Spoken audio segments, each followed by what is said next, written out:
Alrighty, guys, this is crazy. Do y'all remember the white van I checked out? All right, what the hell? Why is all this? Is that coming from the oil cooler? Right here. Y'all see that? Let me take y'all dumpster dive.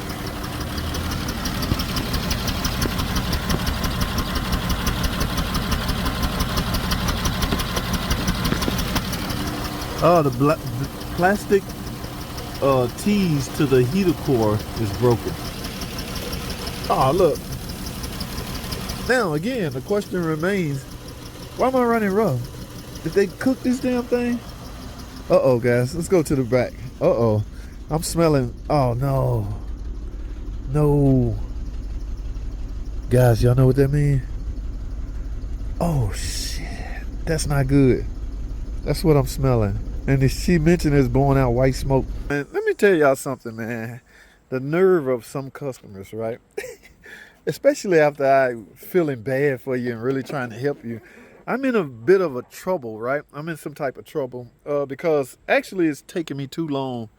Well, I haven't brought this car in to tear it down yet. This is the one. Let me show y'all something. Yeah, yeah, I remember. Yeah, here you go. This is the one that he just kept driving. Y'all see that? It's broken and all the coolant. Man, it's just brittle as hell, just coming apart. All his coolant was lost from his engine while he was driving. He kept driving. So now the engine is burned up. I got white smoke out of the tailpipe and everything. Well, get a load of this. All right, so I get called in the office. This guy's pissed off. He wants his damn car. Like, his car is not ready. His car wouldn't even got the engine in yet. I ain't even tore it down yet. He got a warranty, right? Some type of Chrysler warranty. Now, but get this. This is the crazy part right here. My man, you just drove your car. I'm assuming with your hand all the way in the H and you just kept driving. I don't know if you knew you had a warranty or you literally don't know you was driving while it was overheating. At any rate, he's impatient. I need my car. Y'all gonna have to put me in a rental. Bro, you got, this is a 2015, 100 and some thousand miles. You got some type of warranty that may cover your engine and you rushing? Like the nerve of some people, man. I don't even, when this thing start, because, you know, when you got a blown head gasket symptoms, coolant will work its way into the cylinders. So, that's just the nerve of some people, man. How you gonna complain? You got a chance to get a free engine. Oh my goodness. I hope this thing. Look at all that white smoke. All right, I gotta hurry up and get this in the shop because I'm in trouble.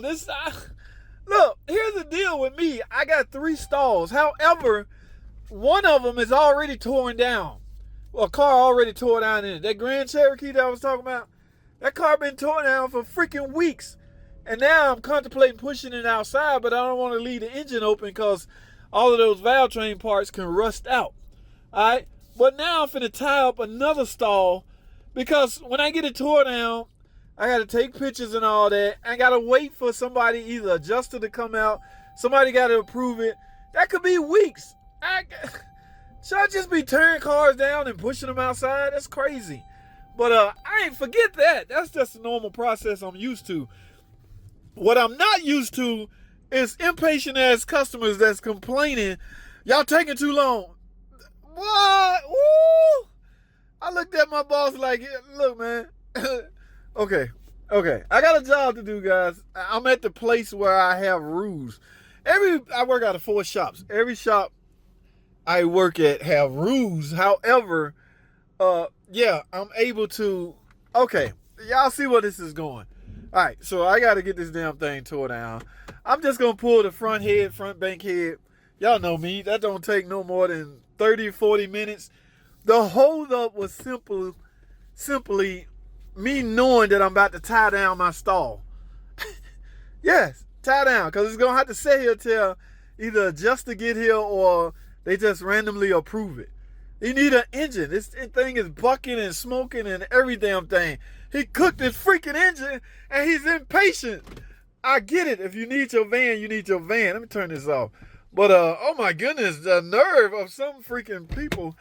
Okay, JT, stop fussing and do your damn job. All right, y'all know how fluent I am on this damn Pentastar. There's nothing to it, man. I'll have this. Look, this thing is scorching hot. I'll have this front head off in no time. This is the head I'm about to take off. I'm not, y'all know me. Well, if you don't know me, I'm not all of that timing cover and all that. I don't do all that type of stuff. All right, pulling them off, the lower intake off, valve cover off, bzz, bzz, bzz, bzz, the head off, the head on the ground, on the table, then he can come out. Okay, what that gasket's gonna look like, I have no idea. Okay, the heads are warped and the gasket may appear fine.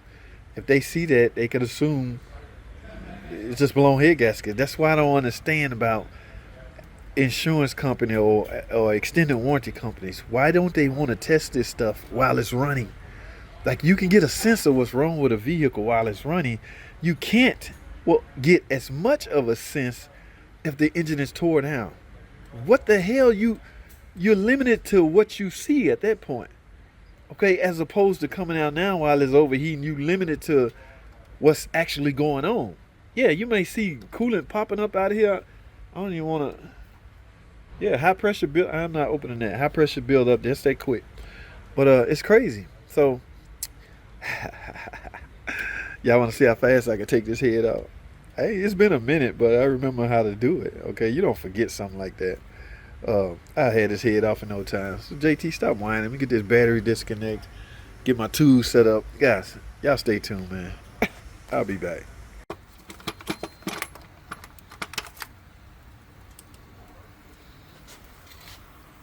Look at that. Y'all see what I see? Do y'all freaking see what I see? Yes.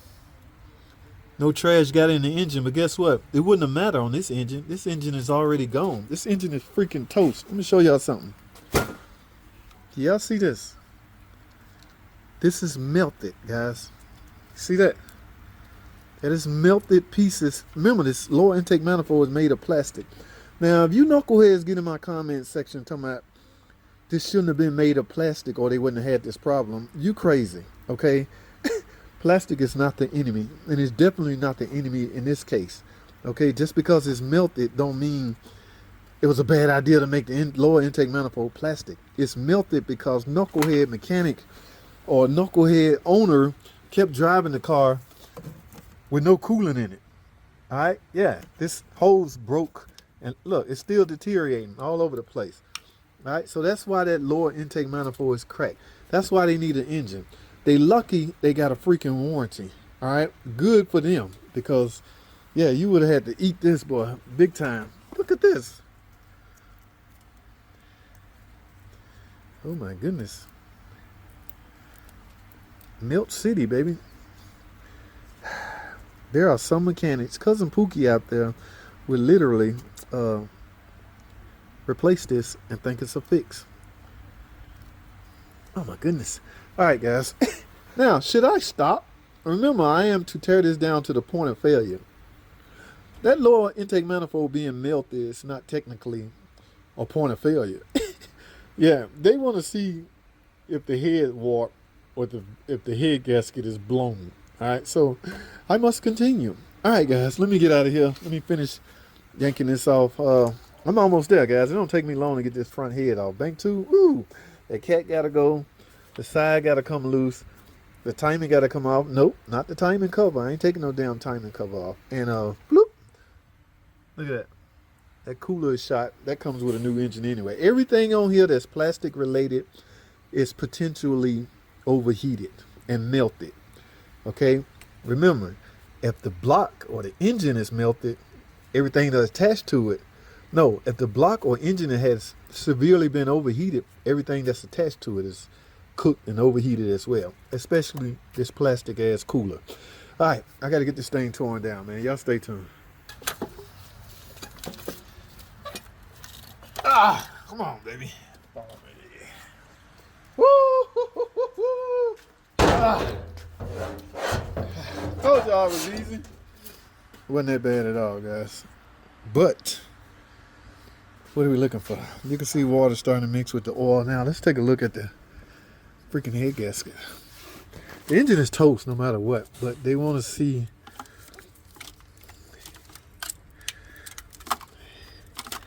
Guys, don't worry about this. Okay, I told y'all on one of my other videos on why this is not a major concern. Okay, it's not gonna fall because of the snubber on the cover. But for you sensitive guys, or for you guys that's overly concerned, use a bungee cord to hold it up. Okay, I got it marked. But this engine is toast, so I don't care what happens. All this stuff is melted. It's the one that overheated. They're gonna come out. He's gonna bring his own straight edge. At least I'm hoping he do. Yeah, this thing is cooked, man. Ooh, what is all of this? Oh no. Wait a minute. Hold on.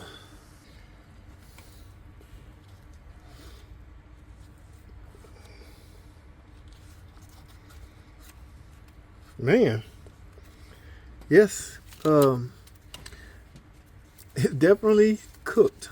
Okay, but guys, in my opinion, or from the past, blown head gasket usually be a visual indicator right here. Okay, so that's not the case here. Does that mean the head gasket not blown? Remember, this is MLS, multi-layered steels. There's about 3 sheets of this thing. I'm working with one hand, so I can't split them up. But this is the MLS gasket. Okay, multi-layer steel. This block and that head is aluminum. Okay, so which one do you think gonna give out first? All right, if the car overheating, what do you think gonna give out first? This multi-layer steel head gasket or this aluminum head? Now, in the past, who in here old enough to remember the past? Well, when we wasn't using multi-layer steel head gasket, we was using, I wouldn't say paper gasket, but it was of a different material. Those would blow all the time. I can't remember the year MLS head gasket came out. However, it was a game changer back then. I was in the industry back then. I can remember. We wasn't doing head gaskets as much. Now, people were still doing stupid shit like overheating their car, driving it while it's overheating. People were still doing that. But the engine wasn't all aluminum, so it could withstand a lot more than what they can withstand right now. Okay, not only is this aluminum, it's soft aluminum. So it don't take much to warp this damn thing at all. But the dead giveaway, or one of the dead giveaway, was this damn intake. Okay, after I pull this off, in fact, I want all of this sitting over here when this guy gets here. Y'all see that? Yeah, that is plastic. And guess what? It's melted. Know why? Because the engine was extremely hot. Here's how this intake sits. All right, think about it for a second. If this is extremely hot and this is attached to it like this, and this is plastic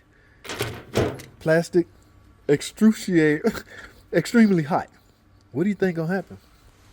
Yeah, this thing was running terrible, man. Any different, I wouldn't say that. Cousin Pookie would have sold this guy a tune-up. All right, this car was running rough, spitting out white smoke. Yeah, you just need a tune-up. No, man, you got some internal problems going on. So I had a hard time getting this off. I had to beat it off, pry it off. That is simply because it's cooked. Ooh, there go a big chunk right there. Wow. All right, so y'all wish this customer luck, but this is the one that's really got the nerve to be rushing me. Like, I get it, you want your car, but bruh, I would be a little patient. You have a chance to get a new engine off of your negligence. All right, I may be talking too much, so let me shut up. But my work here is done. I ain't taking that other head off. We don't need all that. I'm down to the point of failure. When you see this, and you see that freaking plastic, that melted ass intake manifold, that's ain't no recovering from that. In other words, there's nothing we can do to this engine to bring it back to life. I don't care if you send it to a machine shop. What are they gonna do? Flatten it? They're gonna take some material off of it just to make it flat? Okay.